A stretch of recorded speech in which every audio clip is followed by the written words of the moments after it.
I guess when a plan comes together, it's always a nice thing, but talking about when a plan comes together for tanks, my calling style for World of Tanks tends to be very flexible. So we don't practice a lot of set plays, so there's never a lot of times when a big set play comes together. It'll be more in an individual game. I'll say, hey, they're about to do this, be ready, and then they'll do it, and I'll be like, yeah, see, told you so. Or they'll be, no, we don't need to go reset cap, and then, oh, look, we lost, really. Maybe next time you should listen to me. Those moments are fun. I guess the Cunninghams are at their best when we think an opponent is at our level. So if we think an opponent is worse than us, we play worse. If we think an opponent's better than us, by a little bit, we'll play better, but if we think they're a lot better than us, we tend to just give up and roll over. So I think our biggest problem is either overestimating or underestimating, or just really trying to guess at an opponent's skill level instead of just trying to play our game. Like, if you notice, our best matches have probably come against SIMP, if I look back through all our matches, because we've always felt that they were a top team we could knock off. And last season, we felt the same thing about Fnatic, and we had a great match against Fnatic. And a couple seasons ago, it was Hammer Time. But then you'll see games against teams like Refuse to Die where we kind of take them really lightly. We'll drop a game or two for doing stupid things, and it's because we play down to where we think they are. And against Virtus Pro in Europe, we didn't prepare enough. I didn't prepare enough, and we just rolled over for them. So the biggest problem is just not trying to guess at our opponent's skill level and just trying to play our game. SIMP took it pretty hard at the end of last season. It's difficult to get to the finals and lose to a new opponent. On a side note, it was very nice to actually defeat Fnatic one more time and walk over them to the finals. That was nice. It was frustrating the way that we lost to #RU. That was a combination of many factors. But SIMP finds their redemption here. This is a natural. We bested our previous opponents, and they have now left the stage, and we are happy to be standing there victorious, and we have some competitors that we need to deal with.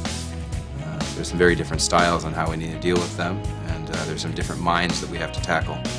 People will question whether or not we have what it takes to continue to compete because we performed poorly in the last two events. This is not necessarily the perspective that we hold inside. We've been here for a long time. This is a stamina game, and we've seen many flashes in the pan, and people have come in and out of the league, and we're still here. We have been here, and we will continue to be here. For this season, we expect a lot of new and interesting strategies. We think that the meta is going to develop as the season goes on. I don't think we're going to see a fixed meta right away, and I can tell you, I think we're going to see some Tier 7 light tanks. And a lot of them, and maybe even some Arty. But the Assault mode is very exciting, and we're enjoying thinking about planning and strategizing the new mode. Welcome back, ladies and gentlemen, to the WGLNA Season 5 Finals. It's time for our third and fourth place match between the Cunninghams and SIMP. The four maps that have been banned: Ruinberg, Cliff, Murovanka, and Prohorovka. The two remaining maps, Himmelsdorf and Steps. Cunninghams, you have the first pick. Let's go with Himmels first. Himmelsdorf will be the first map, and what is your attack or defense position? We'll go defense first. Defense first. That'll mean the second map will be Steps. Cunninghams, will you attack or defend as your starting position? We will defend first. They will defend first. Gentlemen, third, fourth place match. Any words for your opponents? No, just good luck, have fun. SIMP? Likewise, good luck, have fun. It should be fun. All right, gentlemen, please shake hands. To your stations, good luck and have fun. Let's battle. Thank you very much, Clutch, and ladies and gentlemen, welcome back. Of course, we are joined on the set by our good friend, Kirill Rikun. I hope I said that right. Yeah, that's good. It is, of course, Game is Rigged from Roulette, and congratulations to you guys for making over to the finals now, going over to Poland after SIMP actually dropped out to the third, fourth place matchup. How do you feel? What's going through your mind? We're excited. I'm kind of mind blown that it actually happened that way. We weren't like expecting that both underdog teams would make it through, but it kind of happened, and we'll just go with it. Have you had a chance to speak to your teammates about what just happened? I know it just happened. We hopped you onto the hot chair. I know your friends and your teammates must be jubilant right now. Yeah, my phone has been going off the entire time I've been sitting here, so they're really excited. So how do you actually feel about like this unorthodox turn of events? The expected values that we've seen so far haven't really come to fruition. We thought Cunninghams and SIMP were going to be in the finals yet again. Are you seeing like a drastic change in, I guess, the overall meta? Is it a drastic change in the preparation of these other teams? So what's really been the attributive cause to what we've been seeing from your perspective? First off, I'll say hats off to both I Love Lamp and Elevate for doing a hell of a job. They definitely deserve to be in the finals, and it'll be an exciting final. Cunninghams I dropped the ball from being number one. They just didn't live up to what they thought they would do, and they have to take a step back. They had the chance to do a breather, and let's see how they come back. Yeah, definitely so. I mean, third and fourth place, it's not nothing, that's for sure. A $10,000 difference between third and fourth, $20,000 going to third place, $10,000 going to fourth place. I mean, Rookhill, that's still a pretty decent purse right there. Yeah, and both of these teams really do want to get that money just to help themselves, really pay off for the hard work they put in. These guys seriously train. These guys practice a great number of hours. They need to make it worth it for themselves. But it's going to hurt because whoever wins here is really going to kind of cut the other guys. I mean, this is a tough matchup so far. Based on what you've seen, are you giving any team the advantage right now, Kirill? Is there like a certain problem or a certain thing that a team's doing right or wrong that you're really identifying and saying, yeah, I think Cunninghams are going to take it, or SIMP, vice versa? The first map, Simmelsdorf. We saw what SIMP just went through, how they lost the game based on a 5-second mechanic. That 5 seconds is added on every time its tank is killed, even though the base is captured. And now they have to replay this same exact map, so who knows what will happen. Yeah. And Cunningham's, again, Amar did a perfect job picking that map first, putting SIMP back in that position, so we'll have to see how that goes. Yeah, because it either goes they have now warmed up on Himmelsdorf and they know what could be thrown at them, and the Cunninghams now have to go and play better than I Love Lamp was able to play, or alternatively, they're shocked to their core, and right now they're not feeling good. And momentum is a real thing. We've seen this time and time again with all competitive sports, but especially over here in World of Tanks.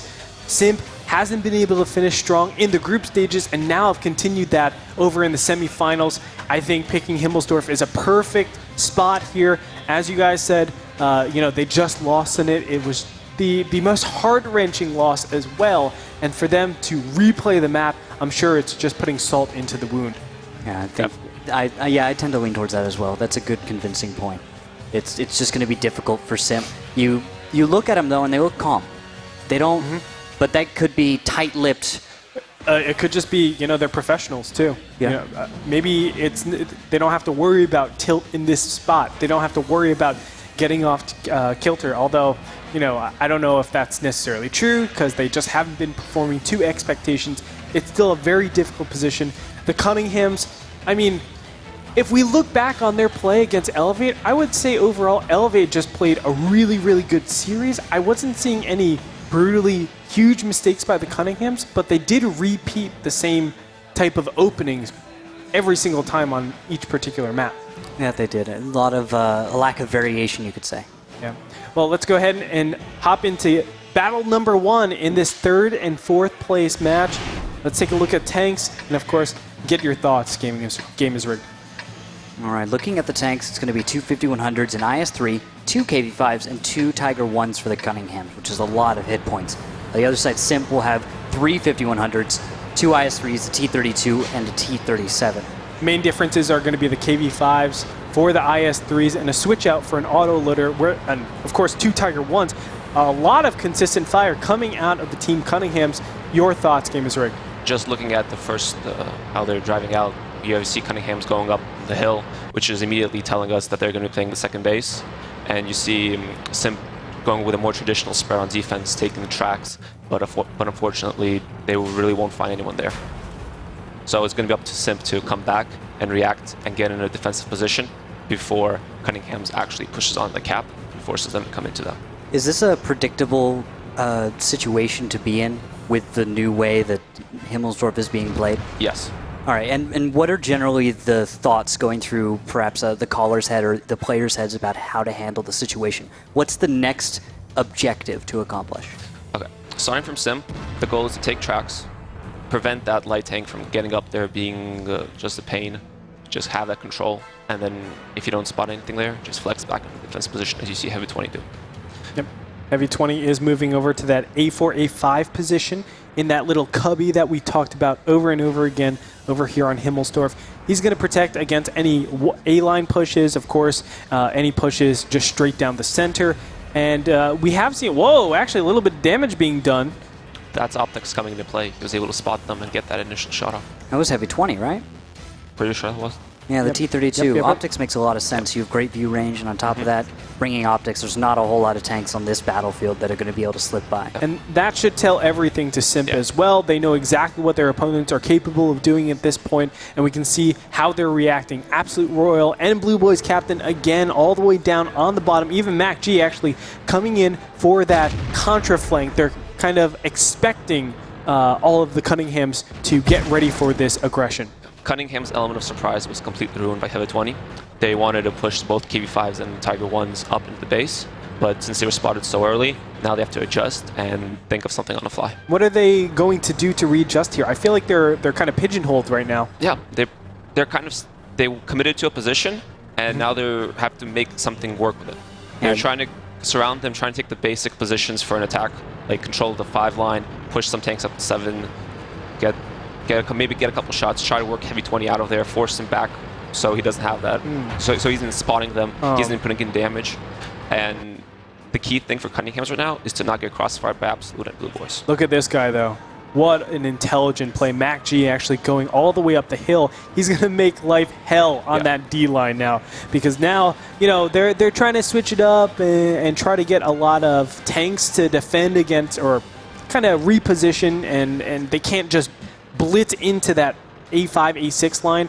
And Mac G is going to force the engagement and saying, hey, if you want to take, 100 damage at a time and just stay there, be my guest. You got to do something right now, and we're going to prepare for that defense. I'm calling it right now. Cunningham send south, send a few guys south and try and maybe take out Absolute and Blue.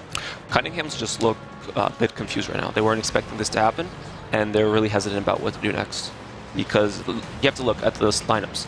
SIMP brought a light tank, they have that extra flexibility. Cunninghams were really set on pushing second base, and they brought hit points, and they brought pure much comes in fire and hit points. And now they have a tank in the background that theoretically can reset whenever he wants to. But Mac's looking like he's going the other way, so we'll see how that works out. Especially when Cunninghams is literally about to push in. I think maybe just they want to link up Mac. Oh, I see. Putting Mac on the high ground allows them to verify that there's no one coming south, and that this is going to be the push they were thinking was Conflict, Militant taking damage. That's 1,145 for the position with no real damage returned. Brotus taking a little bit, yeah, but I think this is definitely in the favor. Mac needs to get into position ASAP. He literally wasted like I want to say 20 seconds going back, spotting something that really wasn't as important. But now he has to come in and do work resetting. Yeah, although Dodoma's caught out in the open, these autoloaders are going to be able to take him apart. Blue Boys captain Absolute Royal just tearing things apart. Go ahead. Cunninghams did a major mistake. They didn't have an 5100 up in Tank Alley to keep control of both the courtyard, so that doesn't happen. Yeah, definitely so. Instead, A. Martin is over here. He's not going to do much.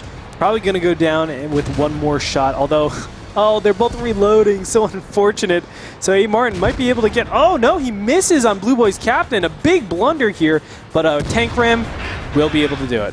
All right, and then left on the cap, Germ is able to take down Heavy 20, and that KV5 is a dangerous tank, but there's way too many hit points sitting here. 4K for SIMP, 1,750, a lot less now, actually, for the Cunninghams, and well, Germ can't do a whole lot. It's just a KV5 floundering around now, isn't it? Definitely so. I mean, these are the frustrations of being the aggressors on Himmelsdorf. A lot of times when your plan is really found out, you immediately just get picked apart. Correct, comprehensive defense will be able to, most of the time, take your attack out. And we saw that SIMP was able to recognize exactly what happened with Heavy 20 getting that great shot with optics, as you were saying before, and then they just waited and waited and waited and said, hey, you go ahead and commit, and then we're going to immediately activate all of our 5100s. We're going to activate Mac G and do the things we need to do to defending against that. Your thoughts? As I was saying, Cunningham's element of surprise was completely blown. Yeah. They had to readjust their strategy on the go, and K5s are just too slow, too predictable. You don't have enough options to go with that, especially when you bring two Type 2s. Yeah, You're pretty much set on that one strategy, and if it doesn't work out, you have to go with it. Is there any opening changes that they could have done to maybe keep that element surprise alive a little bit longer? Do you suggest west side pushes and then go to the east side, make it a little bit slower? It's hard to say. Yeah. You have KV5s who have horrible camo. Oh, you're right. If they don't go hill straight down, they're going to get spotted on Tank Alley. And they did the best they could. They hugged the red line, but they still got outspotted, and that was it. Yep. Very difficult situation. Of course, that does put SIMP up 1-0 over here. Naturally on Himmelsdorf, though, we expect the defenders to be winning here, so it is within expectations. We still do need to see one of these teams really breaking out in the offense. We've seen both Elevate and I Love Lamp being able to take wins on this particular map. So what is it that they're doing so much differently, or maybe even doing wrong, that the other teams, the newer teams, the freshman teams, are doing correctly? I think it comes to do with how Himmelsdorf has changed. You have the track's base moved up further, so you can actually put a light tank there and just start put cap pressure on there, and it's a lot harder for the defender to reset. So in theory, Himmelsdorf has shifted to being a bit. It's not as in the defender's favor. The attackers have a much better chance now if they play West correctly. side. Yeah. Defense can no longer just sit in camp. They have to be at least somehow proactive and try to take at least an initial position, as we've been seeing the defense always take tracks. Yeah. Are we seeing people overreact on defense, do you think? Is it necessary to go as far down south as we're seeing some players? It depends on the setup. If you don't see a light tank, you don't have to commit as far, because chances are you won't be getting as outspotted as there was a light tank in the backfield. Okay. Well, really, regardless, really impressive play coming out of SIMP. I mean, comprehensive defense, it's what we know they are really powerful at. That's what they were really known for in all of Season 1 through Season 4. But in this Season 5 lineup, or the Season 5 change-up, it's definitely been a little bit more difficult for them to maintain that consistent type of game that they're known for, and that consistent type of game that they can kind of simulate every single time. Because let's be honest, every other team knows how SIMP likes to play and wants to play, and they try to gear a strategy that kind of directs away from that as much as possible. You can say much of the same for the Cunninghams. You know what absolutely. to expect. We know the way they think. We know the way they play. We call it comprehensive for both sides. So Himmelsdorf predictably would be 2-2. 2 on defense, 2 on attack. Yep. And then it all depends on if anyone makes a huge mistake, because that's the hugest complaint you hear Cunninghams make about themselves. They say, we are our biggest enemy. They make the mistakes that they feel are what ruins them. Yeah. And I mean, I don't mean to be so critical, but is this a stage where it's the old guard kind of not adjusting with the times? It's the whole, you can't teach an old dog new tricks? Or are they just a little bit slower? Or they are doing the things that they need to adjust, it's just they're running into variance? I think Cunninghams took a step back when they come to LAN finals. That they play it much better when they're on an offline stage than when they're online. And so I guess for Elevate, that was pretty much what happened. They didn't live up to what the hype, to what they were expected to be as a #1 seed. And now they've had a little bit of chance to relax, and now they're just out there.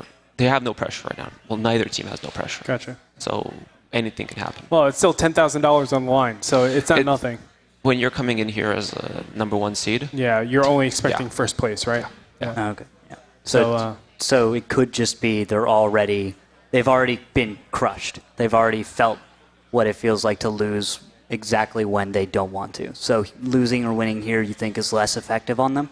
It's, how should I say it? It's, if you think back to Season 4 finals when Fnatic lost to SIMP, it's the exact same feeling. Now both teams know that feeling.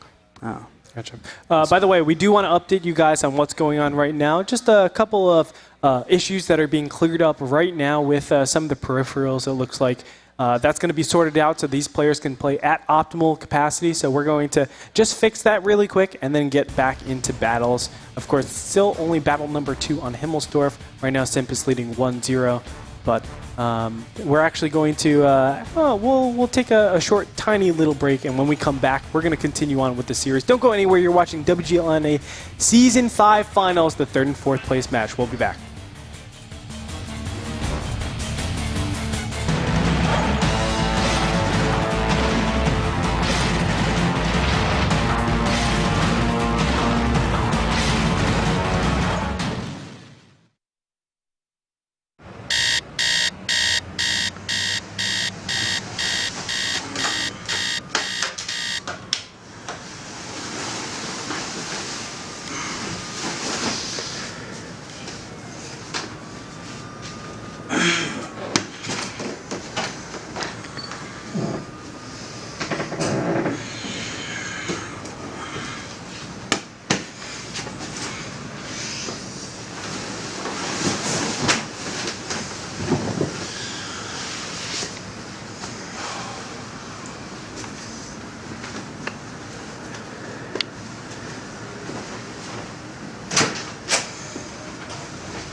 I think that video explains a lot.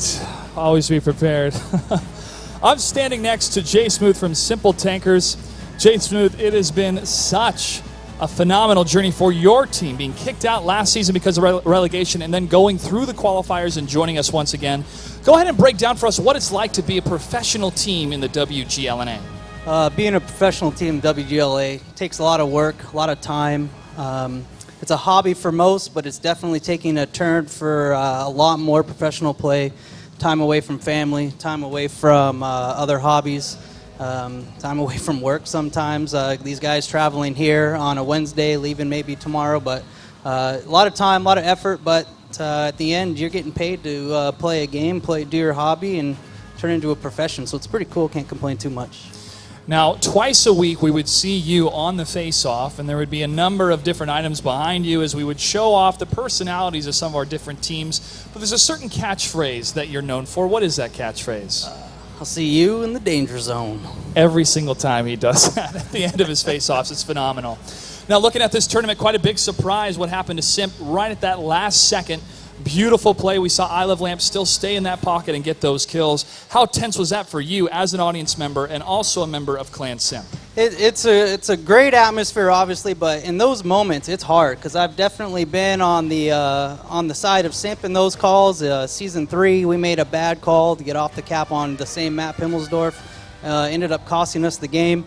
In that situation, there might be a lot of talk. There might not be too much talk in the comms. They're not sure exactly what to do all the time, but he had a 5-2 advantage. You got to hold your water and make the right calls there, and leave it to Baby Halo coming up strong. Got the kills. I mean, they were SIMP up 5-2, and when the battle was over, it was 2-0 for I Love Lamp, and it was real crazy because here live, the screen comes up probably for you at home that SIMP had won, and then all of a sudden you hear I Love Lamp's table screaming, and everyone, well, a lot of the players kind of know that there's that timing gap on there with the cap, and sure enough, it comes into play, shocks everybody, and holy cow, 10 in a row for I Love Lamp, if you guys didn't know. 10 wins in a row. That's crazy. They're on fire. Yeah, they're very, very impressive, and I think for this final to have two upsets, really, for the Cunninghams falling to Elevate and then I Love Lamp taking down SIMP, something that's almost unprecedented. And now one spot is open for the Global Grand Finals in Warsaw, Poland, starting April 25th. We already know that roulette is going, but it could be either Elevate or I Love Lamp, and those stakes are really high for both those teams. Yeah, it's gonna be a great finals. And one of the things I'm looking forward to is a little bit of the experience from Elevate that they've had. Now, obviously, I Love Lamp proved that being on stage is no big deal for them. But like they talked about in their pregame, they like to sit back, study film, know who they're going to play and what kind of strats are coming out. But in a live event like this, you got to turn around and play the next team. You don't have that same time to prepare, especially when they're coming out with new strats. It's going to be interesting. I'm going to give a little bit of a tilt to Elevate when it comes to the finals right here. We'll see. Elevate does have a little bit more under their belt when it comes to live finals. They did play at the Rumble in the West in Poland a number of months ago. But when it comes to I Love Lamp, this is their first time in the Gold League, and now the first time at the finals, and now they have guaranteed second place. I'm sure a lot of teams out there in the world, either from the open bracket or from the Silver League or the Bronze League, want to get into the Gold League. So if there's any advice you would give any new teams after watching this finals, what would it be? Oh, anything could happen. That's obvious. Look at RBIS last year. They came in as a new team. They ended up winning it, or excuse me, not winning it, but taking it right to it at the end, getting into the finals. I Love Lamps right here. They're into it. So anybody can win. I mean, you get out there just like in football any given Sunday. I said at the very beginning of this season, I'd expect to get some new teams out there because the format change makes for the gameplay. Can't really sit back too much like you used to. You saw that happen to SIMP. You saw it happen to Cunninghams. You sit back. They were up, 5 tanks to 1 and invades escapes, lose the match, even though you should have won it, and you never know. You got to come out, and you can't waste time. Got to go. Got to sign up. You got to play. That's the only way to know if you are the best in North America or even the world. Thank you so much. Give it up for Jay Smooth, ladies and gentlemen. All right, I got to give one shout out though to the fans watching at the PDX viewing party. Rip City, baby. All right, thank you, Jay Smooth. We're going to take a quick break. When we come back, the 3rd and 4th place match will continue. Stay tuned. We've learned many lessons through the different leagues and seasons that we've played in. And the primary one in the old format was patience. And that's something that is hard to master. Clearly, #RU had more patience, and on the replays and the finals, they clearly had a comedic sense of patience. Pointing all their barrels, at each other and touching the tips of their guns and mocking us on the replay that they were sitting there literally doing nothing. While we thought that it was pensive play, they were actually enjoying themselves. Clearly, that patience paid off for them. So comedic patience paid off for #RU. We're happy to see the format change, and we are excited about the ability for decisive and aggressive action to actually be rewarded. So we've learned a lot of those hard lessons in the past, and we're ready to turn the page to a new chapter in hard lessons to be learned. Getting to the finals each season has been a testament to our hard work. Some will question that we've only taken home one of those titles. First place matters, and it's very important to us, and clearly the prize doubles for that. At the end of the day, though, we're seeing fruits from our efforts, and you will continue to see big harvests for us.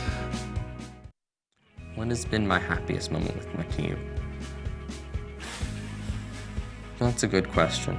Qualifying for the Rumble in the West was pretty fun. I don't know, I feel like there's been a lot more disappointments than happy moments, like even when we came in 3rd in season 2, there was disappointment there. We just lost to SIMP on a little thing. Every season it seemed like we've come almost there and we've just kind of let it slip away. So hopefully this season final, that'll be a happy moment. Hopefully qualifying for the Global Grand Finals. That's the goal. How have losses and coming so close to getting far affected my team? It's validated us, even though we haven't actually got there. It's still said we've shown ourselves that we can do it. Especially going to Poland now. That was, when we played Virtus Pro, we lost pretty.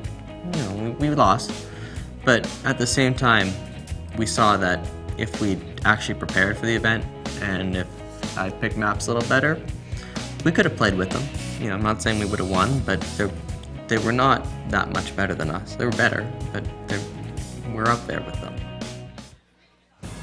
Welcome back, ladies and gentlemen, to the Wargaming.net League North America Season 5 Finals. We are here in the third, fourth place match where these players are fighting for $10,000. That's right. Third place will get $20K.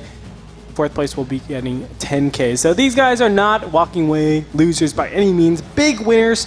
But when it comes down to it, they're fighting not only for that money, but a chance to move up and just take that prideful spot in third place. It is the Cunninghams versus SIMP. Right now, SIMP is up 1-0, and we are going to be heading back into game pretty soon. I'm joined alongside the desk with Randall Rukil Holcomb and also Kirill Rikun, aka Game is Rigged. It's hard for my non-native tongue to say that. I think you're trying to. I'm used to it, so. You know. You know how it is. But great to have you guys on the caster desk, of course, and great to have some pro-level play, just insight in what's going on, especially with these two teams. We've talked about it before. Both of them have been the favorites for quite a long time, but it's really crazy to see them over here in the third, fourth place match. But I can't wait to talk about Himmelsdorf and really go into the details. I think you were talking a lot about the west side pushes, a lot of threatening the west side, getting a light tank over there on that side, and I really, really want to focus on that as we head in here. We want to remind you guys that you can also bet over on our chat. Yes. Rukil? You ! Bet, the amount that you want to bet, and then who you want to bet on. If you have any questions about that, ask any of the moderators in chat. They are glad to clear any of that up. We'll be giving away gold codes for about 1,000 gold, 100,000 credits, and 7 days of premium. That being said, let's jump into game and take a look at the tanks for battle number 2 between the Cunninghams versus SIMP. We have a 110, 2 5100s, 3 IS3s, and a 12T for the Cunninghams, the red team, on the attack. On defense, SIMP will be bringing 3 5100s, 2 IS3s, a T32, and a T37. All right, so let's again talk about that importance of the west side. I'm going to hand it over to you, Kirill. Talk to me, like, why is it so important that the aggressors need to be going over to this west side and taking a little bit of that space? Before the map change in Himmelsdorf, it was really lopsided in the defender's favor. Now that the cap circle has been moved up, you can do a lot more interesting stuff with putting cap pressure, forcing the defenders to move forward. And since, as we see, Cunninghams have brought 12T, that would probably be my bet on what they're going to try to do. Now, why is it the 12T of all tanks? There's so many other ones, the 5916, the E25. We've seen them in this Himmelsdorf competitive play. But why so much the 12T? Why is this the tank of choice? First, you need a tier 6 light tank. You have 3 options, a T37, a 5916, and an AMX 12T. Out of those 3 options, the 12T is the smallest. Okay. So it can hide behind the building and not get shot. It also has a pretty adequate gun with 202 pen with its APCR round, so it can go through the front of a IS-3, where 916 would be useless, and the T-37 is just too big. Gotcha. And you're talking about, like, there's a building on cap now that it can hide behind. Yes. Makes a lot of sense, and it makes a lot of sense why the defenders are going all the way down to the southwest side. Normally they were just hugging the northwest, that whole line. They were able to defend against any caps. They were able to defend against any north side pushes as well. But now it has to be a lot more balanced than what we've seen in the past. I'm actually really liking what Cunninghams are doing. They faked that they're going to be playing the track side, and they're slowly but surely committing up to the second base, where you have 2 options to play. You can play it how Elevate did it, and forced Cunninghams, where they put a 12T behind an IS-3, or you can get the 12T into the little cubby hole in A6, which is also really, really good because you can only reset it by either HE or actually getting into that area. So it's really, really safe. Very interesting so far. Of course, Heavy 20 is back in that same spot, trying to spot out if any of the tanks are coming down. I don't know if they were able to see it just yet, but by relegation, at the very least, they should be able to realize that, hey, Cunninghams are doing a north side push. There we go. It looks like they're doing pretty much the same thing they did the first battle, except this time they don't have the HP, but they want to keep AMR in the light tank to counter MAC-G, and they're just saying, well, okay, let's brawl it out. That's right. He's going to actually look behind here and put some damage on Absolute Royal. This could be actually really good Yes, A. Martin's going to be taking a little bit of damage here, but these are shots that could have been placed in the center line. A. Martin will go down, but at what cost? Is Absolute Royal able to get into position and defend against that cap? I want to say that A. Martin hurried way too much. He could have waited for his moment when Absolute was on reload, or he could have fought Mac. But now that they don't have that light tank to flex around to be that nuisance. So, and Mac can actually do that for free now. So this is entirely in Simp's favor if they can play it right. It definitely looks that way. 6,892 hit points to 5,600, now 5,300, as Militant and Germ are just caught in between a rock and a hard place. They can't really push around because they're overmatched, and also they don't know where Absolute Royal is, so it's a really unfortunate position where Conflict, Dodoma, and Comps are all the way over in the north side. They don't know what to do. They can't go on cap because they don't have enough hit points. They can't push forward because they're just going into healthier tanks. But a push from the south. German Militant are getting some headway. Blue Boys has plenty of shells, but I think the hit points are going to start working in favor of the Cunninghams in the south. But with Absolute coming up on the flank, that'll change things momentarily. Commander J actually turns around, is going to be 1v1ing against Mac G. Mac G will take out a tier 8, although it was pretty low. That's a pretty big pickup right there. And boom, boom, double tap Germs and Comps. Now Militant will go down. That's going to do it. Battle number 2 going to Simp. Simp did its job. They saw what was happening. They reacted really well. A. Martin hurried a bit, kind of just made a bad mistake, didn't think anyone would be there, got caught out in the open, and just, there were your eyes, there was your backfield. Yeah, the cut and dry, really, right? Just a cut and dry, solid defense against an attack that really didn't find the weak point. Yeah, and explain a little bit why E. Martin was so important, because a lot of people will be like, hey, it's just a 12T, it's a tier 6 tank. What is it going to do against another tier 6 tank that was Mac G over here? And of course, a 5100. You're not going to be able to put that much damage on those tanks, are you? For the standard defense, you have a 5100 usually going around to get those side shots, to reset the cap, to punish anyone that's trying to reverse angle with the T-32 in the window, and the 5100 is going to be wasting shells. So if the 12T catches that 5100 on reload, he should be able to take him out, or at least just get him out of the fight long enough for the other tier 8s to overmatch. If that doesn't happen, he should be able to prevent Mac G from doing what he did to Commander J. Yeah, take out a tier 8. Yeah. That's pretty gigantic. I mean, a lot of times we don't see that. We saw that actually with Baby Halo, of course, in his E25, taking out 2 tier 8s. But again, that's the 1% of the 1%, as we were talking about before. These very high variant or high outlier situations are popping up all over the place.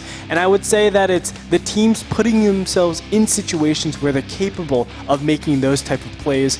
And small little tiny mistakes are being capitalized upon with Simp. This is the Simp we know and we love. They were able to play 2 really good battles of defense. Now they're going to switch over to attack. That's where things will most likely change. That's where Cunninghams can say, hey, we're comprehensive in our defense as well. Yeah, Simp was at their comfort level. They knew what they were doing, and they executed as we're used to seeing them do. Yeah. Now it's up to them to prove that, once again, we can actually attack. That we're not the usual Simp that can only defend. Yeah, I mean, coming off of the loss that they just had, they probably were feeling pretty down. Getting the 2 wins is enough for them that without the good break, they're going to be able to say, okay, we just won 2. We can feel better. Momentum can start coming to us for a number of different reasons. Yeah. Worst case scenario, next map, we're still tied. You know, it's so interesting in the regular group stages as I'm going through, I took a lot of notes. And I was saying like, oh, defender's advantage, but this team is good in a brawl, so they actually won. The aggressors won. I would say consistently, oh, like this team's great at brawling. They were able to win the battle, even though they were strategically behind. That doesn't happen here at the finals. If you're behind and going into the battle, you're not going to come out ahead. This has been a consistent thing no matter what from the top 4 teams. As soon as you're strategically behind, the expected values, the expected outcomes are always going to be, for the most part, the ones that are realized. And that's because these top teams don't make those basic fundamental mistakes. It really comes into the mind games, the strategy, the chess moves, in getting that extra flank, getting that extra vector of attack to be able to outdo your opponents. And this time around, I mean, those small little tiny mistakes, as we were talking about, A. Martin being slightly out of position for, what, 5-10 seconds or something like that? That's all. It's a snowball effect. It just keeps compiling and keeps compiling, and then all of a sudden, a tier 6 is actually losing you the game. I mean, we've had T1s get kills on That's tier true. 8s. I remember. But the difference now is you have a tier 6 that can pretty much pen everything that's going to be there. And it's not a T1 that was only like specific to light and maybe kill a 39.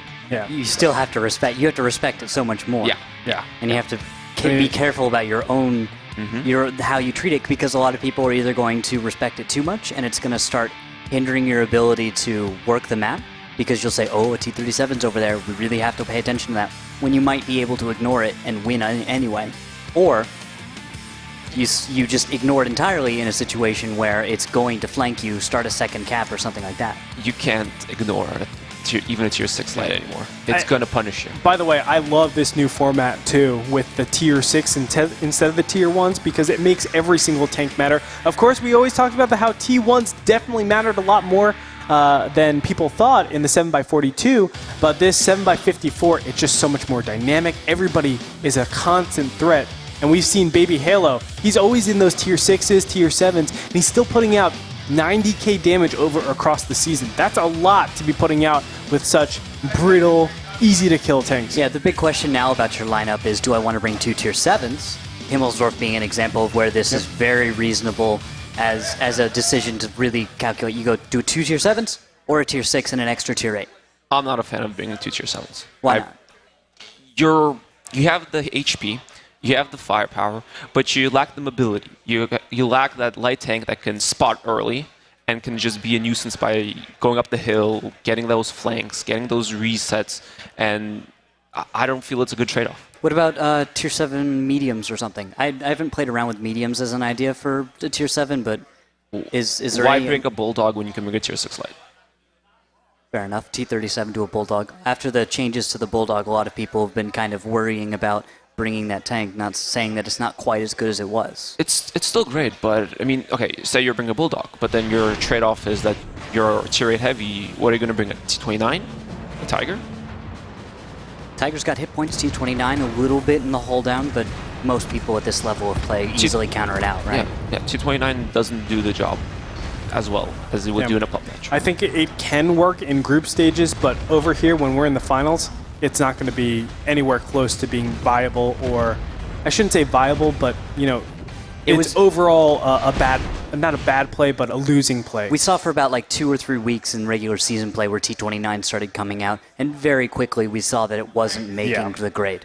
T-29s were really good when we had the standard defense before the map changes, where you could just sit back, use that turret, use that HP to your advantage, where you didn't need a light tank to scout anything. You didn't need to go anywhere. You could just sit there and say, okay, come at us.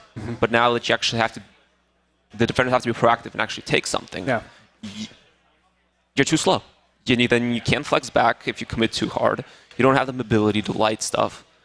And it's kind of just an awkward position to be when you have 2 tier 7s.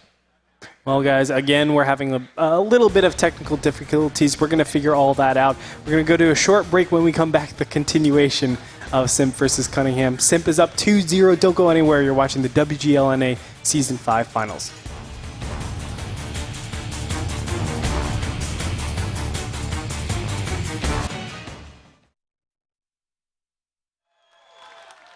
Thank you, ladies and gentlemen, for staying with us. Welcome back to the Wargaming.net League North America Season 5 Finals. We're in game number 3 on Himmelsdorf. Right now, we got the Cunninghams up against SIMP. Cunninghams are the ones that need to be aggressive this time around. Well, they are on the defense, and they will be bringing 2 110s. No, aggression might work for them. 2 110s, 2 5100s, 2 IS-3s, and a T-37 for the Cunninghams. On the attack, SIMP, 2 5100s, 3 IS-3s, a T-32, and a T-37. Aggression as a subject here. How about an aggressive opening? What do you think, Kirill? We're going to see the same defensive opening, take tracks, see if you can light something, see if you can get some easy shots on SIMP crossing. MacG is trying to scout south, see what he can find. Seems this time Cunninghams haven't committed as far south as we are used to seeing, but as I'm saying that, slowly but surely we see a couple tanks going a little bit deeper. Wow, how Fedge getting spotted. What a position from Hey Martin. That's actually a big tell, knowing that Fedge in an IS-3 is in that southwest position. If you remember the match versus Isle of Lamp, Baby Halo used that exact same position and got those exact same spots. That's right on the edge, isn't it? Just right 5-10 meters more and he's invisible. I think it has to do with how the church is positioned on K5. If there wasn't that church, you would pretty much be able to hug the red line and get through. But because it protrudes out there, you have to cross in such a place where a light tank would, I want to say binocs, maybe optics, but with some kind of enhanced view range, it can spot. You probably need binoculars. Probably. You need to be able to cut through the absolute perfect crew skills that these tanks have. Even an IS-3 is a little stealthy in the hands of these guys. Yeah. Man, check out this engagement. I really like the movement so far we see from SIMP. Of course, the guys that are in their face are going to be this T-32 and the two IS-3s, Adroxus, Brodus, and of course Heavy 20. But check out Mr. Blue Boy's captain and Absolute Royal all the way on the southwest side. These two tanks are ordinarily going up all the way on the east side up that hill, but they're not doing anything like that SIMP changing things up. What do you feel? How do you feel about this upcoming kind of engagement? I've seen something similar to this, where you have the 5100s in the south. They take up the one line. They try to punish where Germ is, maybe get a couple shots in Doma, and just try to get those easy shots. But not, as I'm saying that, you see Amar and Germ switching out. Light tank, better camo, better view range. And so he's a lot smaller profile, so won't get punished if he gets spotted. SIMP, on the other hand, is trying to do a really classic thing where you get a T-32 behind the window, where it's hull down, impossible to deal with, and just be a nuisance. And MacG just pokes out, gets shot, reveals his position. Not really a fan of that, but a little bit unnecessary there for sure. Yeah. It might be to just draw tanks, because those two 5100s are still unaccounted for, because those 5100s could be coming from the north. MacG pushing out like he wants to almost make it look like there are 5100s over there. And of course, they're trying to surprise them. Will they go for the cap, or will they go for or a screen cap, or will they go for the engagement here? This is pretty much how you play tracks. You get a T-32 into the window at C3, and you push 5100s up the one line just to get the crossfire. As I was saying, I'm not a fan of MacG being there, because if he were on the tracks, he could be behind the building, putting cap pressure, being an absolute nuisance to Cunninghams, forcing Cunninghams to get out of that defensive position into the crossfires of those 5100s, that T-32. But he decided that isn't as important, and they have Fej trying to side scrape and put cap pressure. And we'll see how it happens. Hopefully MacG will make it back in time. So MacG's wasting time. And he lost pretty much all his HP. He's one shot, even to a tier 6 light. So. But that connection on Dane Martin, if he goes down, I think that's a huge position that's lost. They have to move Dodoma up or Germ, someone who has to go into a more exposed position to try and counter this out. At the same time, I think would a flank by the Cunninghams, 150-100 moving around down the 5 line and then up the D? I think they're too slow to do that right now. They haven't positioned themselves. I mean, they really gave up a lot of that 5 line by evacuating out of A4, A5, not scouting correctly, and seeing where MacG was. Push. That's right. They're going to have to push down a really... And they're right in the crossfire. Exactly. Yeah, Fej can easily flex over and cover that line. In this meantime, Commander J can try to get into a position to kill Mac, but he's not going to be able to find the angle. You have your 5100s hopefully reloading for SIMP, while the other heavy tanks are just wrecking the Cunninghams. And you have MacG putting constant cap pressure, and Cunninghams just... This was the trap of how setting up an old standard Himmelsdorf defense is. You gave up the tracks, SIMP took advantage of it.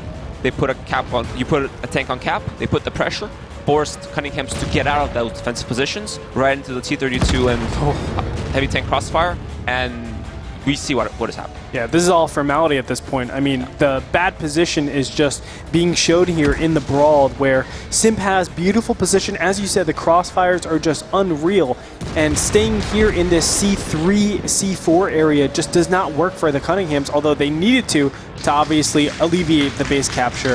A very, very nice aggression right here coming out of our SIMP boys. Do you think that maybe the fact these guys are coming off of losses and then they've had some time to sit on that has kind of killed their energy and their momentum? I'm looking at faces of Cunningham guys and I'm seeing a little bit of strain. I'm seeing a little bit less of that energy that I'm used to seeing from them. Yeah, you can say that. They look demoralized. They're not up. Yeah, they lost another battle after another break, and they're just not doing what they're supposed to be doing. SIMP just won that, like that attack strategy is really basic. It's after the map changes, everyone knows that. Everyone should be expecting that, and they just did something really old school. So that doesn't really work anymore. Yeah. What could they have done differently, minutes ahead, steps ahead, that they could have changed to really flip that one around for themselves? First thing, get rid of A. Martin being in that hangar. He's absolutely useless there. Redundant. Okay, he's there. Sure, he spots something a couple meters earlier, but as soon as Heavy 20 took the window in C3, he has no way to escape. He's stuck there. And you have a light tank that's supposed to be being mobile, supposed to be spotting things, supposed to be being a nuisance, staying there and just being absolutely redundant. Completely agree. So if you're going to bring that T37, send him up to the hill, do something. Yeah, just gather the info, because Cunninghams had no info.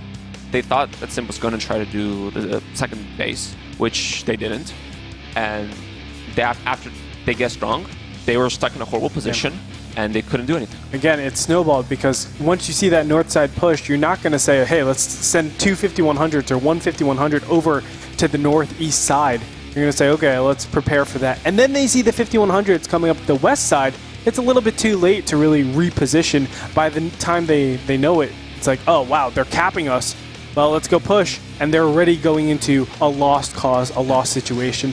Being comprehensive with those light tanks, as Game Instructor was talking about, it's one of the hardest things to do, but it's also one of the most important things. It's the foundation of how you prepare and how you kind of line up your team to get ready to defend. Do you think MacG we were talking about MacG being late to the party, but maybe MacG getting any kind of spotting on the far northeast could have contributed to Cunningham's misinterpretation of the situation? Possibly. I think that there's maybe a little room for that. You know, you get spotted, you don't spot something in return, or even if you do, it tells you that something's up there. For me, it's more of the risk-reward. MacG got spotted. He took a shot. That could have possibly been two shots. And then when he was crossing back, he got spotted and shot again. So if there was one more shot, he would have been dead. And you wouldn't have that light tank being able to put any cap pressure. And that strategy goes out the window now. Yeah, the variance of it means you either get this great cap or you mislead your opponent in such a way that you can later get exactly what you want. Yeah, so MacG played it really to the wire. He could have died and ruined it, or he lived and was the hero by staying in cap and forcing them out. So it's a risk reward. Personally, I would not have taken that risk. I would just played it more safer. Just drove in, stood in cap, put him pressure, forced him to react. But it worked in the end, so you can't criticize him too much. Yeah, I guess when people succeed, it's kind of hard to be like, hey, you could have failed. I mean, you can look at any strategy and say it could have been done better. But I mean, if it worked, it worked. Maybe it wasn't the best. Maybe you could do some more adjustments, but it worked. Yeah, that's the most important part. Maybe could have not gotten himself spotted. For example, there's some bushes up in the northeast. He's he could have gotten himself spotted, but not shot would have been the ideal situation. Yeah. Sure, you can get spotted, but a spotted might have even been ideal in this situation. So, guys, we're in a situation again where we are waiting a little bit of time. And I know, Gamers Rigged, with you and your competitive play, you've actually kind of gone into this. And talk to me from both sides where you're SIMP and you're up 3-0 and then you have to wait again. Or you're up 2-0 and you have to wait again. And then talk to me similarly when you're in the Cunninghams position. So going back in history, Season 3 finals here in San Francisco versus Hammer Time, the quarterfinals. We had a delay that was almost an hour, and we had to start the match. Someone disconnected, start the match, someone disconnected, and it just snowballed. And we were really hyped at the beginning. We had that adrenaline pumping, and after like the first 30 minutes, we were like, "Oh God, let's just play." And after that, we came out flat. We didn't have that momentum, and yeah, we just came out flat. On the other side, well, you're the ones that are having the delay. You're like, okay, we're having a delay. There's nothing we can do. Let's talk about let's build that team morale up. And I guess you can say you have one side being impatient because they want to play, and you have another side being really patient because there's nothing they can do. In this situation, the Cunninghams are actually down 0-3. So we don't know which team is having that technical issues. So if it's the Cunninghams, it might be a chance for them to get their morale back. If it's SIMP having them, Cunninghams are. It's hard to tell what the Cunninghams are thinking. Yeah. They could be trying to get their morale back, or they could be just. It could be having a negative effect on them because the longer you're sitting, the more frustrated you get. Do you believe in a reset of momentum? Because there have been these things in, like, let's say, American football, where a team is just, doing really, really well, and they'll call a timeout just to reset the momentum and try to get things back to a standard place. In tanks, to reset the momentum, just buying time itself won't do it, in my opinion. Enough? You have to have some kind of turning point in it. You can look at I Love Lamp having just won match after match after match after match after match. You can say the break between the playoffs and the live finals could have killed their momentum, but it didn't. We had, back when we were #RU, we had the exact same momentum going into the playoffs. We won it purely based on momentum and just proving how bad the whole format was. So, I mean, to actually stop momentum in tanks, you have to actually win a battle. You actually have to say, okay, we can do this. If you're not doing that, where are you going to get that morale? Where are you going to get that positive attitude? For sure. And, at this point, the Cunninghams are at a do-or-die moment. If you are down 4-0, the likeliness that you come back 5-4 is not too likely. Let's just say that. We've seen similar comebacks in group stages. But this is groups. But this is live finals, not group stages. Live finals. Yeah. When you're using the cream of the crop as your players, it's very difficult to come back 5-4. I mean, the only time we've really seen that was, Yankees versus Red Sox. That's about it, right? I mean, it really, really doesn't happen. And when it does, it's a thing of extreme outliers. So SIMP looks really confident right now. Yes, they do. Cunninghams have a tough road ahead of them to climb out of this hole. Definitely so. So again, guys, just to keep you guys updated, there are additional technical difficulties with some of the keyboard and some of the mice, so we're just getting that fixed out, and hopefully we're going to get that all arranged up and good to go. We're going to take a short commercial break. When we come back, the continuation of the series. Don't go anywhere. You're watching the WGLNA Season 5 Finals.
Welcome back.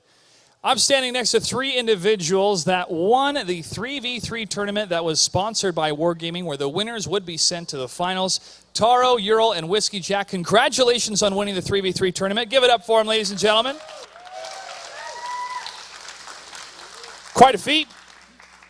What's it like being here and watching these professionals play the 7x54 format and to enjoy San Francisco? Well, I've come here before for a past tournament. I've been on Simple Tankers in the past, and it's nice to be back to see a lot of familiar faces. But the battles tonight have been pretty exciting so far, very entertaining and very close. But San Francisco's been really beautiful weather. You know, it's very different from Chicago. It's nice to get away a little bit, get some nice, being able to wear shorts again.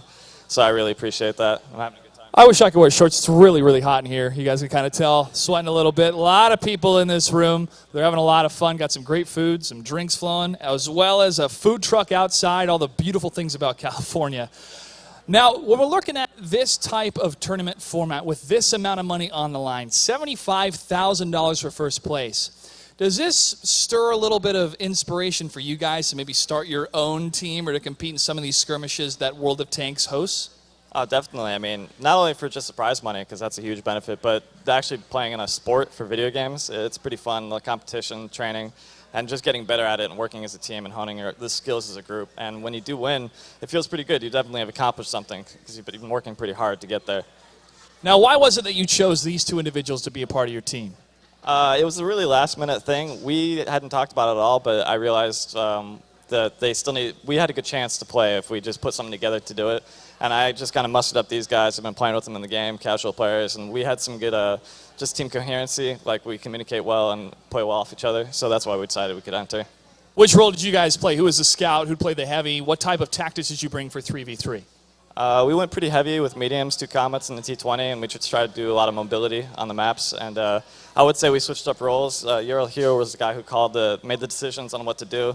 And then me and Whiskey here, we like to refer to ourselves as meat shields. We just go in first, we get, we're aggressive and usually die, but then we'll be able to kind of pull it out because we did the damage we needed. Now, playing 15 on 15 is different compared to the 7x54 format. That's the official esports format for World of Tanks. But what's it like in that 15-15 mindset, in that mode of choosing takes and different tactics that you think can translate very well for any players that want to sign up for the 7x54 tournaments? I mean, just playing tier 8s and just kind of getting good with knowing that you have to work together with the 15-15, but playing off what you see and just being able to react to different situations. Because one of the reasons I still play this game is every match 15-15 is different, it's new, it's always, I have to really work hard to get a win out of it, so it's satisfying to do that. But definitely just playing a tier 8, finding something that you're good at and just sticking with it. Those tier 8s, I'd recommend the T32, as always, one of the best American lines, no cons. AMX 1390, AMX 5100, RU 251. Those are some very solid tier 8s. Your favorite tier 8? I love the 5100. I love being able to come around a corner with a full clip and being able to just take somebody out of the game and being able to retreat, relocate, and just rinse and repeat, hopefully pull out a win in the match. And Ural, what about you? My favorite tier 8? I love my Charioteer. Charioteer. He's a Charioteer fan. There was one that was chosen. What about you, Whiskey Jack? RU251. Can't go wrong with that. He's like, oh, it bounced. A lot of bounces from the RU251. He's still going to hold on to that. We're going to take a quick break. Hopefully all the technical issues have been dealt with. We appreciate your patience. Technology is a vehicle of esports. When it works with us, it's great. Sometimes we got to hit it with a stick. We're almost ready, ladies and gentlemen. Stay tuned. More World of Tanks action after this.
Ladies and gentlemen, welcome back to the Wargaming.net League North America Season 5 Finals.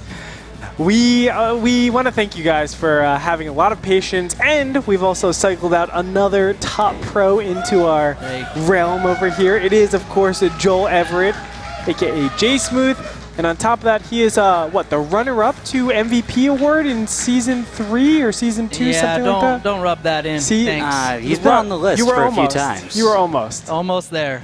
Almost. How's it going, man? It goes great. I'm glad to be in San Francisco. Glad for Wargaming to put on such a great event. I'm glad we can all come together every couple months, hang out, get to see each other in real life, and have some fun. Having a good time. Definitely so. We're going to have some fun in these upcoming battles. That's of course, SIMP is up against Cunninghams. It's still the continuation. SIMP is currently up 3-0 in this series. Remember, it's first to 5 points. And I'm so glad to have you because not only is the game is rigged, a very, very powerful player, but he's also a commander as well. And you feature Simple Tankers as the kind of the head honcho over there, don't you? Yeah, I've been the captain of Simple Tankers, but I've passed over the reins of calling things out to Wallhacks, which shout out to Wally, love you, man. Sorry you're not here. But yeah, no, past commander, know and kind of get a view of what's going on here. Gotcha. Well, let's take a look at the tanks. And Rukil, why don't you read them off, and let's see what Mr. Smooth has to tell us about it. So on defense, the Cunninghams will be bringing 2 110s, 2 5100s, 2 IS-3s, and a T-37. On the other side, SIMP, and the blue team attacking, will have 2 5100s, 3 IS-3s, a KV-5 this time, and a T-37. Okay, Mr. Smooth, talk to me. What do the tank lineups mean? Is it standard? Is it weird? What is it? No, this is standard. I'm really scared. This is Mac's 4th time in a row making this run, and I'm really gonna be surprised if he doesn't get nailed here one of these times, because they should know it's coming. Yeah, who was that? Who made that Commander shot? Jay. Germ or Jay? I don't know if Jay was loaded. It was pretty close, but I mean, it's scary, especially when teams know you're doing it. Now this is a strat SIMP has practiced quite a bit. They were trying to do it against I Love Lamp, but I Love Lamp did a very good job of holding down that one line. Blue Boys, and I think it was Royal, take care of that one line like you saw last game against Cunninghams. And you can see even now, Commander Jay is holding that line, and we'll see if Cunninghams is a little bit more reluctant to move everyone back up north. They did it pretty fast last game, which really opened up that flank. SIMP took complete advantage of it, the new cap position, and they were able to get MacG up on there. It was very fortunate that MacG didn't die up in the north last game, but he did come out, got that cap pressure, and then by then they are now pretty much the defenders. Cunningham turns into the attackers, and SIMP just had the crossfires too much. You can already see, a very big difference from last battle into this battle. Look at the position of A. Martin. He's no longer in that B2 cubby, all the way over in the top left-hand position. It's a quite a marginal difference, and obviously that helps out with the north side pushes, with the second cap pressure. But is that going to happen? It looks like yes, that is about to happen as we see a lot of movement. Fedge is spotted out right here, but most importantly,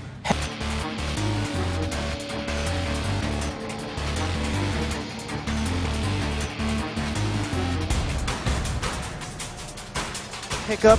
But as it stands right now, it looks like finally we have all of SIMP aggressing up on their opponents. You can see Heavy 20 is in this nice cubby. He is in an IS-3. It's not as good as a T-32, but that base cap has been initiated. This is a very difficult situation for Cunninghams to break. Again, they're falling into the same trap as they did last time around. They allowed SIMP to get into the exact position they want.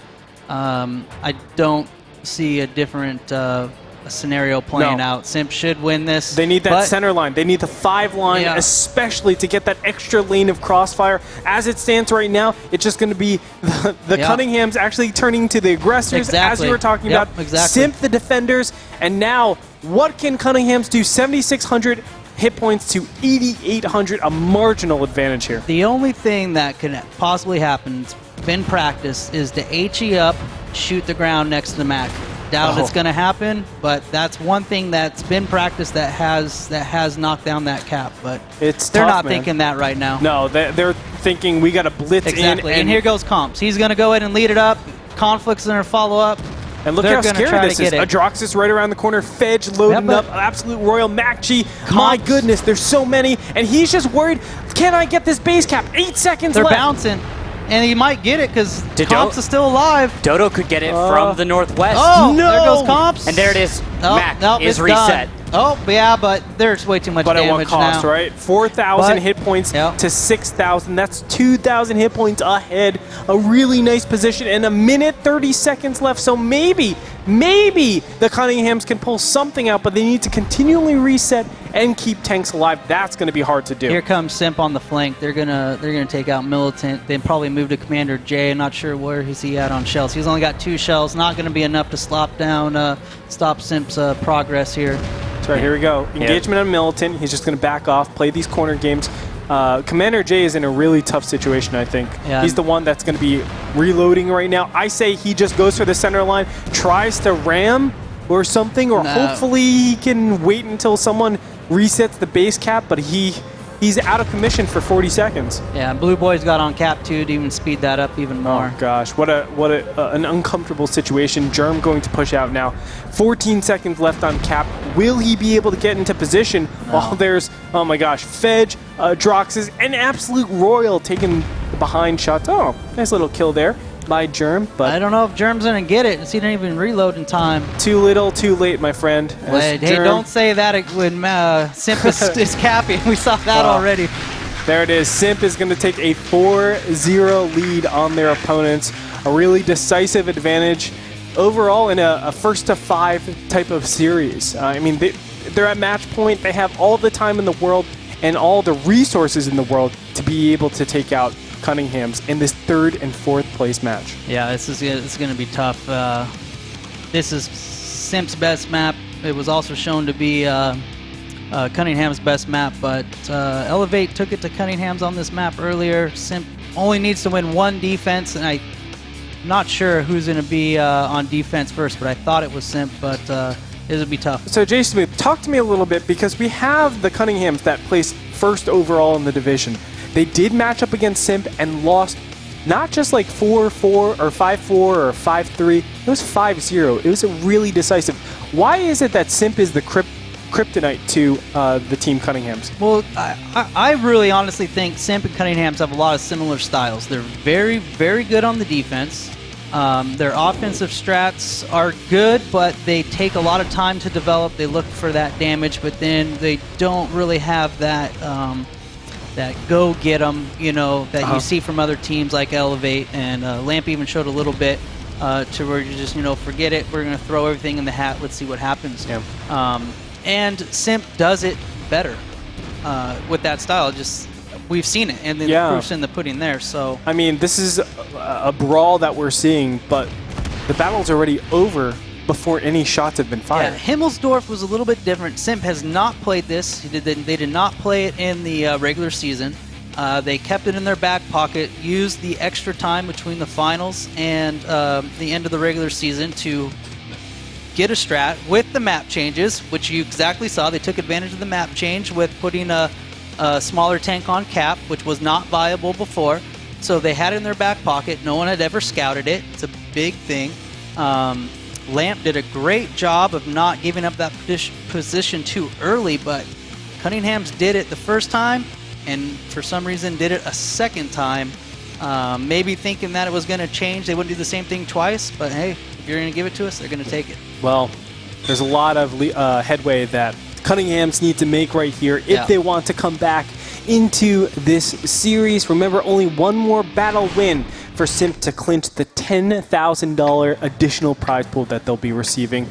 We're going to find out as we move on to steps. Rookhill, what are the tanks? All right, the Cunninghams, the red team, spawning on the defense to begin steps, will be bringing a T-32, 2 RU-251s, 3 T-54 lightweights, and a T-37. Simp will be bringing 2 T-32s, a 1390 RU-251, 2 T-54 lightweights, and a T-37. So both T-37s, some T-54 lightweights, which are becoming more and more popular with the changes in the recent patch, RUs, and then a little heavier for Simp. Why is it that we have the heavier lineup for Simp, the attackers, the aggressors in this spot? Normally, I would say the defenders are the ones that are taking the much, much heavier lineup. Yeah, it's an open map. Normally, you're going to see that because the offensive team wants to be able to drive around a little bit, see if they can get some free damage out with some spotting, and then move out. But when you do see a heavier lineup, 32s in this case, it's not the 4 IS-6s that you saw earlier, so they're not going to do a pain train. They're going to set up positions to screen that northern cap. That's what Simp's going to do here. Commander J looks, hopefully he doesn't move to the 0 and really redline it, because that hurt them last time, because his shots were actually falling short because of the distance he put in there. And that's why he was not able to stop Cap in the previous match. We tested this quite a bit and tested it with Simp, so I think they might recognize that Simp's definitely going to put some pressure on this northern cap, and we'll see how Cunninghams reacts to it. Blue Boys is in a good spot. Commander J can definitely punish that up there if he gets too exposed, but A. Martin's going to be the key here, as he's going to be the person in charge of light and cap. Oh, but 519 damage into him. He can only take a little bit more. This is going to be bad because now someone else, probably another tier 8, is going to have to come up to make the lights, and you can't lose the damage on those tier 8s. But even with the map changes to this, where they flattened it out, you still have to expose the spot. That's right.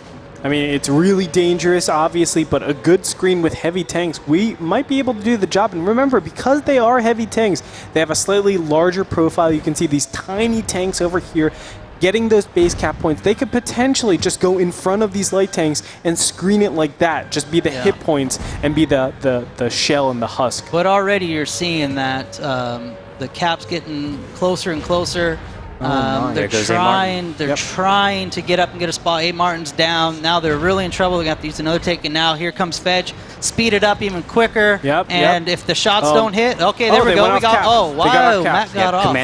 Commander J's got the shots. He's making the connections, lining it up, and I can see him just arc. I can see that arc you were talking about, by the way. You can see just right at the end, it starts to reach the shell's limit and drop off. And the new mod with these tracers is awesome, and you can see where sometimes it will just stop, even without hitting on a long shot like that, and it tells you where it loses enough velocity in the game mechanics where it drops the shell out. Yeah, I can see it perfectly. We get to map crossfires and everything. Okay, this is going to be a little bit scary if SIMP pushes in, even though they're down A. Martin, because Commander J's spot up there is so good against, he's lit against the push. But if he's lit, but he can get back. He can hide up. It's almost like a C0, or like that C0 spot, but it's further north. So it's a really great spot on the defensive. Wow, I love where Germ is right now, hiding behind this rock and proxy spotting everybody for the entire team of Cunninghams to put a lot of damage out.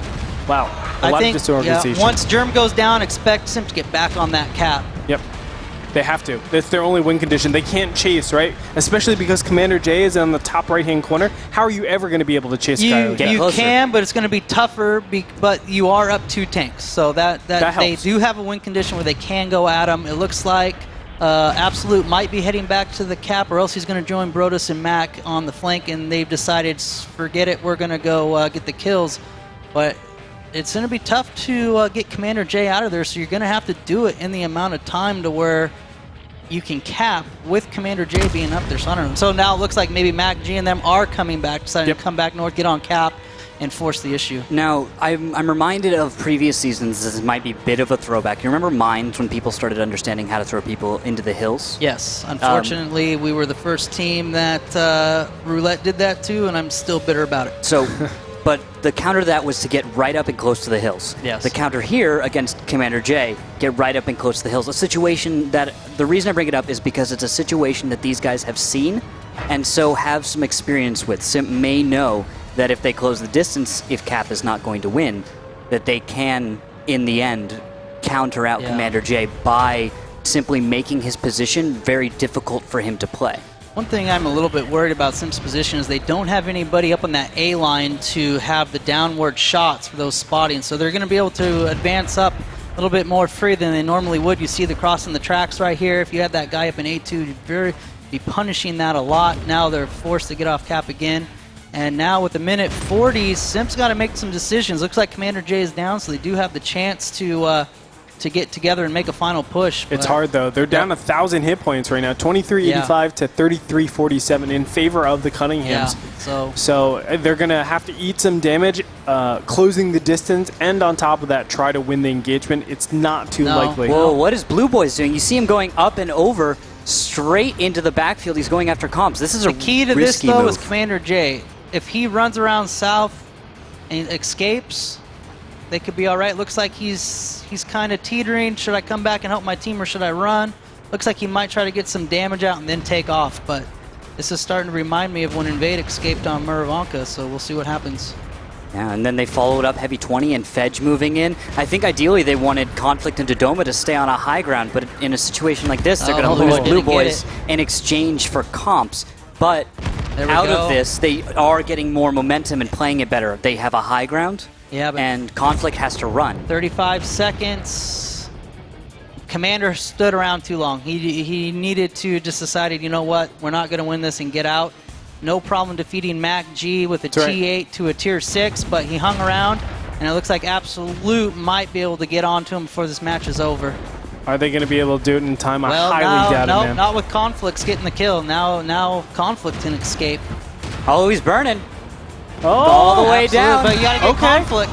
7 seconds. Can There's they still do it? time. No, he's got a lot of hit points. One ammo rack. Yeah. Do And you no, believe? He's got the distance. Yeah. Do you believe? No, it's not going to do it. Cunninghams will put a There you point go. on the board.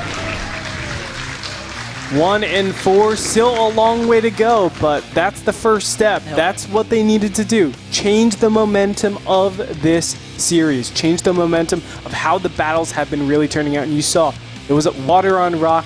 That attack wasn't going anywhere by Simp.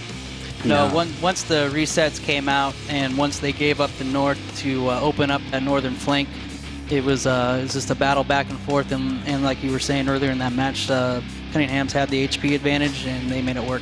Yeah, but for the follow-up right at the end, the same problem Simp always runs into, which is time. They always have just a few seconds more and you might see a win from Simp.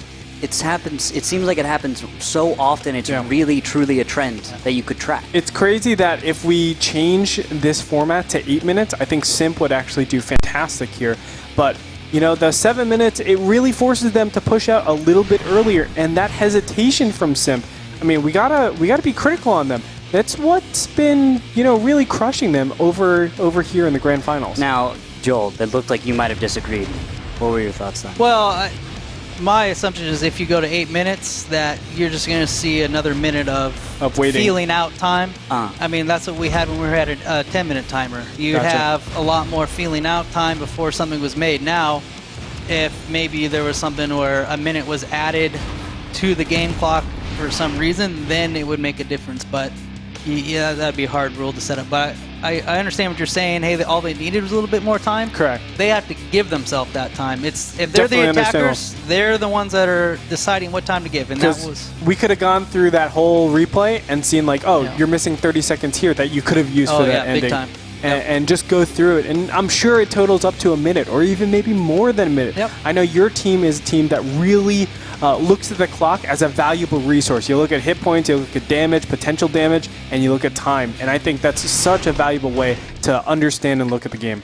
All right, now in battle number 6, we will have a T-32, 2 RU-251s, 3 T-54 lightweights, and a T-37 for the Cunninghams on the defense. On attack, Simp with a T-32, 2 1390s, an RU-251, 2 T-54 lightweights, and a T-37. So Joel, real quick, break down what do you think about these lineups for me? Well, the lineups really aren't changing too much. We got a little bit heavier or lighter for Simp because they dropped to 32. Yep. So I'll allow them to move around a little bit. They can still set that anchor if they want to try to cap up in the north with the 32 up front a little bit. But they just gave themselves a little bit, maybe bought themselves a little bit of time. Sure. Like you were saying, with getting a little bit of a lighter lineup to where if they need to chase somebody down, they might have that lighter tank to do it. We'll see. If you were going to ask me before what would happen on this map, I'd say both teams are so good on the defense that it would have been a 2-2. So obviously that plays into the advantage of Simp being up 4-1. So I expect Cunninghams to still to hold serve on this one and take the win, but Simp, they're right there, and Cunninghams has proven they're on tilt maybe a little bit. We'll see what happens. Yeah, well, definitely. I mean, these teams, or at least the Cunninghams, have proven they can use stuff like Artie too. So maybe they can change things up when they do go to the aggressors. If they get that far, we have to see if they can make it past here. Base capture has been initiated by by Heavy 20, Brodus, and Mac G. Immediately going to take out the destructible debris. But notice right now that Simp has 3 on there instead of the 1 or 2 prior to, making Cunninghams make the decision a lot faster. But they're ready for it. They know what they're doing on the defense here. Wow, is this blind fire? A little bit. Mac G is spotted. Looks like Adroxus is spotted, but a lot of these guys are just getting shot blind fire. There goes A. Martin. But A. Martin's down, so they're losing their eyes up there. So yes, now look, that A. Martin's down. They'll get back on the cap. Blue Boys has that northern flank to kind of put in that damage to help them to pay if they poke. And Adroxus is up there in that 32, and he's going to make them pay if they poke up. At least make them think about it. Take a look at this crossfire and see if it's going to be enough. Now we do have Fedge and Absolute Royal right behind to maybe go back on Cap as well, or just provide that extra cover. We're going to find out. 20 seconds left on Cap. Shots are popping out here, but nothing's really happening. Everything is blind fire up to this point. I'm actually surprised that Commander J is going for a Droxus instead of trying to target maybe Brodus or Heavy 20. Maybe he realizes that his shells are not going far enough, and that it's really hopeless for him. Well, but he's moved a little bit, but he still might be too far away. He is a little bit more west than he had been.